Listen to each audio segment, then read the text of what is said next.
جانم بفرمایید، میتونم کمکتون کنم؟ سلام آقا، ببخشید با آقای نظری کار داشتیم، گفت بیایم اینجا. اینا دیگه کدوم دهاتی اومدن؟ لهجه‌شون نگاه کن تو رو خدا.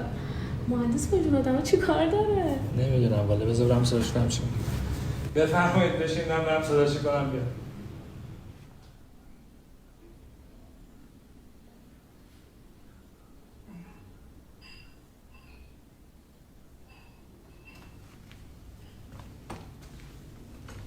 روید جان، برادر عزیز، خیلی خوشحالم که توی دفترم ببینمتون.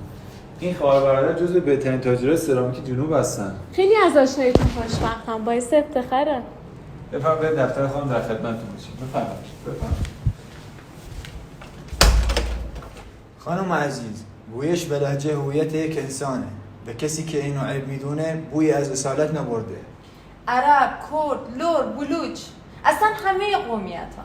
مهم اینه که ما انسان هستیم و به اصالتمون افتخار میکنیم.